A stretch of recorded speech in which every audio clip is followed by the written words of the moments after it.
بسم اللہ الرحمن الرحیم۔ اللہم صلی علی محمد و آل محمد۔ ہر دور کے کچھ اپنے فتنے ہوتے ہیں، اور آج کل کے دور کے فتنوں میں سے ایک فتنہ یہ ہے کہ کچھ لوگ، کچھ گروہ ائمہ معصومین سلام اللہ علیہم اجمعین کے ایام ولادت کے موقع پر یوم ولادت کی بجائے یوم ظہور کا لفظ استعمال کرتے ہیں۔ بعض لوگ یوم ولادت کی بجائے یوم نزول کا لفظ استعمال کرتے ہیں، اور جب ان سے پوچھا جائے کہ آپ یوم ولادت کو یوم ظہور کیوں کہتے ہیں، یوم نزول کیوں کہتے ہیں، تو وہ کہتے ہیں ائمہ معصومین سلام اللہ علیہم اجمعین کی ولادت نہیں ہوتی۔ چونکہ ان کی ولادت نہیں ہوتی، لہٰذا ہم ان کے ایام کو یوم ولادت نہیں کہتے۔ ان کا ظہور ہوتا ہے، لہٰذا ہم یوم ظہور کہتے ہیں۔ ان کا نزول ہوتا ہے، لہٰذا ہم یوم نزول کہتے ہیں۔ یہ بات بظاہر بڑی خوشنما لگتی ہے ان لوگوں کو جو ائمہ معصومین سلام اللہ علیہم اجمعین کے ساتھ عقیدت رکھتے ہیں، جذباتی وابستگی رکھتے ہیں، لیکن علمی لحاظ سے یا کمزور ہوتے ہیں یا بالکل جاہل ہوتے ہیں۔ وہ سمجھتے ہیں کہ ولادت تو انسانوں کی ہوتی ہے یا جانوروں کی ہوتی ہے، اور ولادت کا عمل جو ہے یہ کوئی پست عمل ہے، یہ کوئی پست پروسیجر ہے۔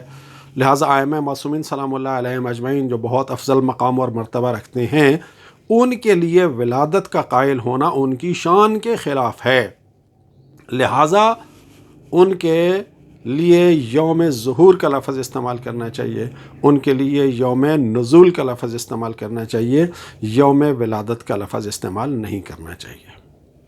لیکن یہ بات جو بظاہر بڑی خوشنما لگتی ہے کم علم اور بے علم لوگوں کو، یہ بات قرآن شریف کے بھی خلاف ہے، ائمہ معصومین سلام اللہ علیہم اجمعین کے ارشادات کے بھی خلاف ہے، عقل اور شعور اور کامن سینس کے بھی بالکل خلاف ہے۔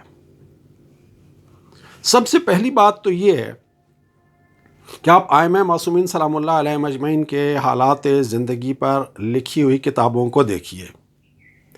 اردو میں تو کتابیں بہت بعد میں لکھی گئی ہیں، سب سے ابتدائی کتابیں جو لکھی گئی ہیں وہ تو عربی زبان میں لکھی گئی ہیں، جو خود ائمہ معصومین سلام اللہ علیہم اجمعین کی زبان تھی۔ ان کی زبان میں سب سے پہلے کتابیں لکھی گئیں، بعد میں وہ کتابیں فارسی زبان میں ترجمہ ہوئیں، بعد میں فارسی زبان میں کتابیں لکھی گئیں، اور اس کے بعد دوسری زبانوں میں اور اردو زبان میں کتابیں لکھی گئیں۔ تو دیکھتے ہیں کہ عربی زبان میں جو کتابیں لکھی گئیں ائمہ معصومین سلام اللہ علیہم اجمعین کے حالات زندگی کے بارے میں بہت قدیم زمانے میں، ان میں کیا لفظ استعمال ہوا ہے؟ اگر ولادت ہے تو لفظ وہ استعمال ہوا ہوگا جو ولادت کے معنی دیتا ہے، اگر ظہور ہے تو لفظ وہ استعمال ہوا ہوگا جو ظہور کے معنی دیتا ہے، اگر نزول ہے تو لفظ وہ استعمال ہوا ہوگا جو نزول کے معنی دیتا ہے۔ میں یہاں پر آپ کو صرف 2 مثالیں دوں گا۔ شیخ مفید کی کتاب ہے کتاب الارشاد، یہ ائمہ معصومین سلام اللہ علیہم اجمعین کے حالات زندگی کے بارے میں ہے۔ امیر المومنین علیہ الصلوۃ والسلام سے لے کر امام زمان علیہ الصلوۃ والسلام تک 12 معصوم اماموں کے حالات زندگی اس کتاب میں شیخ مفید نے قلم بند کیے ہیں۔ تو اس میں امیر المومنین علیہ الصلوۃ والسلام کا ذکر کرتے ہوئے، امیر المومنین علیہ الصلوۃ والسلام کی ولادت کا ذکر کرتے ہوئے جو جملہ شیخ مفید نے لکھا ہے، وہ جملہ یہ ہے: ولد بمکہ فی بیت الحرام۔ امیر المومنین علیہ السلام کی ولادت ہوئی مکہ میں، فی بیت الحرام، خانہ کعبہ میں، بیت الحرام میں، یوم الجمعہ، جمعہ کے دن، الثالث عشر من رجب، رجب کی 13 تاریخ کو۔ لفظ کیا استعمال ہو رہا ہے؟ ولد بمکہ، مکہ میں ان کی ولادت ہوئی، خانہ کعبہ میں، جمعہ کے دن 13 رجب کی تاریخ کو۔ تو ولدہ یعنی ان کی ولادت ہوئی۔ اگر ظہور ہوتا تو شیخ مفید لفظ ظہرا استعمال کرتے، اگر نزول ہوتا تو یہاں پر لفظ نزلہ استعمال ہوتا۔ اسی طرح سے امام حسن علیہ السلام کے حالات زندگی کا چیپٹر شروع کرتے وقت جب امام حسن علیہ السلام کی ولادت کی بات ہوتی ہے تو ان کے بارے میں لکھتے ہیں ولد بالمدینہ، امام حسن علیہ السلام کی ولادت مدینہ میں ہوئی، لیلۃ النصف من شہر رمضان، ماہ رمضان کی نصف یعنی 15 رمضان کو۔ تو امام حسن علیہ السلام کی جب بات ہو رہی ہے تو وہاں پر بھی لفظ ولدہ استعمال ہو رہا ہے۔ یہ دو مثالیں دی ہیں، باقی تمام ائمہ کا بھی اسی طرح سے، اور یہ ایک کتاب کا میں نے ذکر کیا ہے، کتاب الارشاد شیخ مفید کی۔ اب باقی بھی ساری کتابیں دیکھ لیں جو عربی زبان میں ائمہ معصومین کے حالات زندگی کے بارے میں لکھی ہوئی ہیں، سب میں لفظ ولدہ ملے گا، کہیں بھی لفظ ظہرا نہیں ملے گا کہ ان کا ظہور ہوا، کہیں بھی لفظ نزلہ نہیں ملے گا کہ ان کا نزول ہوا، ہر جگہ یہی لفظ ملے گا ولدہ یعنی ان کی ولادت ہوئی۔ تو جو ہمارے اصل اور بنیادی مصادر اور بنیادی کتب ہیں ان میں لفظ ولادت استعمال ہو رہا ہے، کہیں لفظ ظہور استعمال نہیں ہو رہا، کہیں لفظ نزول استعمال نہیں ہو رہا۔ صرف پاکستان میں وہ بھی پچھلے چند سالوں سے کچھ لوگوں کو پتہ چلا ہے کہ جناب ائمہ معصومین کی ولادت نہیں ہوتی ہے، ان کا ظہور ہوتا ہے اور ان کا نزول ہوتا ہے، اور یہ انہیں پتہ کہاں سے چلا ہے؟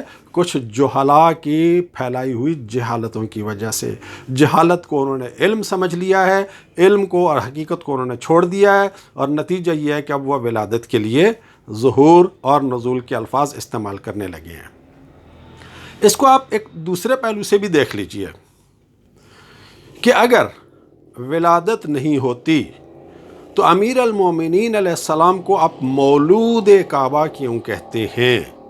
مولود کے کیا معنی ہے؟ مولود یعنی جس کی ولادت ہوئی ہو، مولود کعبہ جس کی کعبہ میں ولادت ہوئی۔ تو اگر امیر المومنین کی ولادت نہیں ہوئی تو امیر المومنین کو مولود کعبہ کیوں کہا جاتا ہے؟ پھر آپ اس لحاظ سے دیکھیں کہ جب ہم بات کرتے ہیں حضرت ابو طالب علیہ السلام کی، حضرت فاطمہ بنت اسد کی، اور ان کی مولا علی کے ساتھ رشتے کی بات کرتے ہیں، ہم کیا کہتے ہیں کہ حضرت ابو طالب مولا علی کے والد تھے، حضرت فاطمہ بنت اسد مولا علی کی والدہ تھیں۔ اگر ولادت نہیں ہے تو پھر والد کیسے آ گیا؟ اگر ولادت نہیں ہے تو پھر والدہ ہونے کے کیا معنی؟ مولا علی حضرت ابو طالب کے بیٹے، مولا علی حضرت فاطمہ بنت اسد کے بیٹے، حضرت ابو طالب اور حضرت فاطمہ بنت اسد یہ دونوں مولا علی کے والدین، یہ مولا علی کے والد اور والدہ۔ اگر ولادت نہیں ہوتی تو امیر المومنین ان کے بیٹے کیسے ہیں، امیر المومنین کے یہ والد کیسے ہیں، اور امیر المومنین کی یہ والدہ کیسے ہیں؟ تو والد کا ہونا، والدہ کا ہونا اور بیٹا ہونا یہ خود اس بات کی دلیل ہے کہ لفظ ولادت ہی صحیح لفظ ہے، اور ظہور اور نزول ولادت کی نفی کے طور پر استعمال کرنا یہ غلط ہے۔ ہاں آپ شاعرانہ انداز میں، ادیبانہ انداز میں کہہ سکتے ہیں کہ 13 رجب کو مولا علی کے وجود کا سورج طلوع ہوا، 3 شعبان کو امام حسین علیہ السلام کا آفتاب ہدایت طلوع ہوا۔ آپ ایک شاعرانہ اور ادیبانہ انداز میں یہ بات کہہ سکتے ہیں، لیکن اگر اس سے مراد ولادت کی نفی ہو تو پھر یہ غلط ہو جائے گا۔ ہے ولادت ہی، اب آپ ولادت کو ظہور کہہ لیں اور ولادت کی نفی نہ کریں، کوئی مسئلہ نہیں ہے۔ آپ نزول کہہ لیں لیکن نزول کہنے کا مطلب ولادت کی نفی نہ ہو تو پھر کوئی حرج نہیں ہے۔ آپ ایک شاعرانہ، آپ ایک ادیبانہ انداز اختیار کر رہے ہیں، ٹھیک ہے، کوئی پرابلم نہیں ہے، لیکن اگر ظہور کا لفظ استعمال کرنے کا مقصد یہ ہے کہ ولادت کی نفی کی جائے تو یہ صریحاً جہالت ہے، اور جہالت کے سوا کچھ بھی نہیں ہے۔ رہی یہ غلط فہمی کہ انسانوں کی ولادت کمتر درجے کی ہوتی ہے، اور ائمہ معصومین سلام اللہ علیہم اجمعین چونکہ اعلیٰ ترین مخلوق ہیں، لہٰذا ان کی ولادت اور ان کی تخلیق کو عام انسانوں کی تخلیق جیسا سمجھنا ان کی شان کے خلاف ہے، تو یہ بات بھی بالکل جاہلوں والی بات ہے، اور قرآن شریف اس کی سختی سے نفی کرتا ہے۔ قرآن شریف میں اللہ تعالیٰ نے انسان کی تخلیق کا ذکر کرتے ہوئے فرمایا وَلَقَدْ خَلَقْنَا الْإِنسَانَ فِي أَحْسَنِ تَقْوِيمٍ، اور یقیناً ہم نے انسان کو احسن تقویم میں پیدا کیا۔ احسن عربی زبان میں کہتے ہیں دی بیسٹ کو، جس سے بہتر اور کوئی چیز نہ ہو۔ احسن تقویم بہترین انداز خلقت۔ لقد خلقنا الانسان فی احسن تقویم، ہم نے انسان کو بہترین انداز خلقت میں پیدا کیا، ہم نے انسان کو دی بیسٹ انداز خلقت میں پیدا کیا۔ تو اللہ تعالیٰ انسان کی خلقت کو تمام مخلوقات کی خلقت سے افضل، اعلیٰ، برتر، سپیریئر اور دی بیسٹ قرار دے رہا ہے۔ اور اس کی تفصیل یہ جو اللہ تعالیٰ نے سورہ 3 میں بیان فرمایا ہے کہ وَلَقَدْ خَلَقْنَا الْإِنسَانَ فِي أَحْسَنِ تَقْوِيمٍ، اس احسن تقویم کی جو تفصیل ہے وہ اللہ تعالیٰ نے بیان کی ہے سورہ مؤمنون میں۔ سورہ مؤمنون کی آیت نمبر 12 سے لے کر آیت نمبر 13 تک اللہ تعالیٰ فرما رہا ہے کہ وَلَقَدْ خَلَقْنَا الْإِنسَانَ مِنْ سُلَالَةٍ مِّن طِينٍ، ہم نے یقیناً انسان کو مٹی کے سط سے، مٹی کے نچوڑ سے، مٹی کے ایسنس سے پیدا کیا۔ ثم جعلناہ نطفة فی قرار مکین، پھر ہم نے اس کو ایک نطفے کی صورت میں رکھ دیا، ایک محفوظ مقام پر، یعنی رحم مادر میں، ماں کے رحم میں، قرار مکین میں، ایک محفوظ مقام میں رکھ دیا نطفے کی صورت میں۔ ثم خلقنا النطفة علقة، پھر ہم نے اس نطفے کو علقہ بنا دیا۔ علقہ یعنی جمے ہوئے خون کی ایک پھٹکی، یعنی ایک کلاٹ۔ پھر ہم نے نطفے کو ایک کلاٹ کے اندر تبدیل کر دیا، ایک جمے ہوئے خون کی پھٹکی میں ہم نے تبدیل کر دیا۔ فَخَلَقْنَا الْعَلَقَةَ مُضْغَةً، پھر ہم نے اس علقہ کو یعنی جمے ہوئے خون کی پھٹکی کو، اس کلاٹ کو ہم نے مضغہ بنا دیا۔ مضغہ ایک ایسی کیفیت کو کہتے ہیں کہ آپ گوشت کا ایک ٹکڑا لے لیں، گوشت کی ایک بوٹی لے لیں اور اسے کسی وزنی چیز سے کوٹ ڈالیں، کوٹی ہوئی بوٹی، اسے کہتے ہیں مضغہ۔ تو اللہ تعالیٰ فرما رہا ہے کہ ہم نے پھر اس پھٹکی کو مضغہ بنا دیا، یعنی گوشت کی ایک کوٹی ہوئی بوٹی کی طرح سے۔ فَخَلَقْنَا الْمُضْغَةَ عِظَامًا، پھر ہم نے اس مضغہ کو یعنی کوٹی ہوئی بوٹی جیسی چیز کو ہم نے ہڈیوں میں تبدیل کر دیا، ہم نے اس سے ہڈیاں بنا ڈالیں، ہم نے اس کو ہڈیوں میں تبدیل کر دیا۔ فَكَسَوْنَا الْعِظَامَ لَحْمًا، پھر ہم نے ہڈیوں کے اس ڈھانچے کو گوشت پہنا دیا۔ ثُمَّ أَنشَأْنَاهُ خَلْقًا آخَرَ، پھر ہم نے اسے ایک اور خلقت عطا کی، یعنی اس کے اندر روح پیدا کر کے اسے ایک جیتا جاگتا زندہ انسان بنا دیا۔ فَتَبَارَكَ اللَّهُ أَحْسَنُ الْخَالِقِينَ، پس سب برکتوں کا مالک اور سب برکتوں کا سرچشمہ اللہ ہے جو احسن الخالقین ہے۔ اب دیکھیے سورہ 3 میں اللہ تعالیٰ نے انسان کی خلقت کو احسن التقویم کہا۔ اس احسن التقویم کی اللہ تعالیٰ نے سورہ مومنون میں تفصیل بیان کی، اور تفصیل بیان کرنے کے بعد اللہ تعالیٰ اپنے آپ کو احسن الخالقین کہہ رہا ہے۔ اللہ تعالیٰ نے زمین اور آسمان کی خلقت کے بعد اپنے آپ کو احسن الخالقین نہیں کہا۔ اللہ تعالیٰ نے جنات کی خلقت کا ذکر کر کے اپنے آپ کو احسن الخالقین نہیں کہا۔ اللہ تعالیٰ نے سورج، چاند، ستارے، پہاڑ، دریا، درخت، سمندر، ان سب کی خلقت کا ذکر کر کے اپنے آپ کو احسن الخالقین نہیں کہا۔ انسان کی خلقت کا تفصیل کے ساتھ ذکر کر کے، انسان کی خلقت کو مرحلہ وار تفصیل کے ساتھ بیان کر کے، اس احسن تقویم کی ڈیٹیل کو ترتیب کے ساتھ بیان کر کے اللہ تعالیٰ اپنے آپ کو کہہ رہا ہے احسن الخالقین، یعنی وہ احسن تقویم کیا ہے، اس کی ترتیب یہ ہے جو اللہ تعالیٰ نے سورہ مومنون میں بیان کر دیا ہے، جس کے بعد اللہ تعالیٰ اپنے آپ کو احسن الخالقین کہہ رہا ہے۔ تو یہ جو خلقت ہے انسان کی اس ترتیب سے، قرآن میں اللہ تعالیٰ اس کو کہہ رہا ہے کہ احسن التقویم، the best form of creation, تخلیق کا بہترین انداز، تخلیق کی بہترین صورت۔ تو احسن یعنی دی بیسٹ وہ ہوتا ہے جو سب سے اوپر ہوتا ہے، اس سے اوپر کوئی اور نہیں ہوتا ہے۔ کسی چیز کو بھی جب آپ دی بیسٹ کہتے ہیں تو پھر اس سے اوپر، اس سے تعلق رکھنے والی، اس کیٹیگری سے تعلق رکھنے والی چیز نہیں ہو سکتی ہے۔ تو جب کسی خلقت کو کہا جائے کہ یہ انداز خلقت احسن ہے، یہ انداز خلقت دی بیسٹ ہے، تو اس کے معنی یہ ہیں کہ کسی اور چیز کی خلقت اس سے بہتر، اس سے اعلیٰ اور اس سے افضل نہیں ہے۔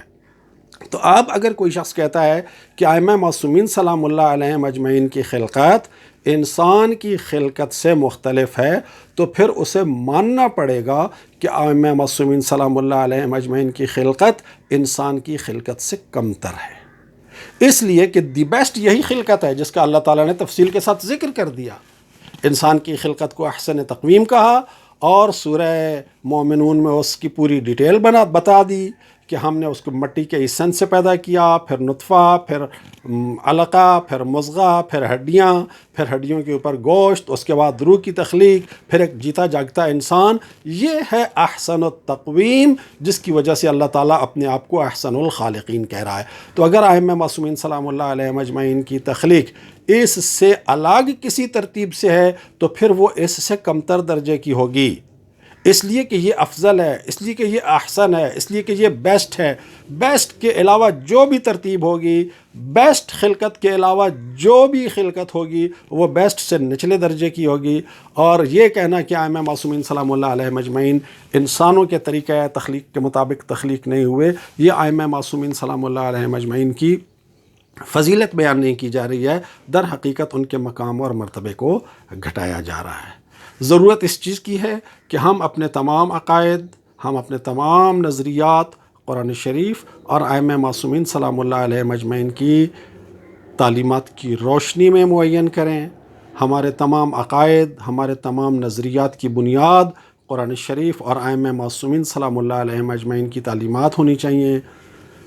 جوشیلے خطیب، کم علم خطیب، ان کے خوشنما جملے، ان کی خوشنما خطابت کی بنیاد پر اگر ہم اپنے عقیدے بنائیں گے، اپنے نظریات بنائیں گے، تو ہم قرآن شریف اور ائمہ معصومین کی تعلیمات سے دور ہو جائیں گے اور جہالت اور گمراہی میں مبتلا ہو جائیں گے۔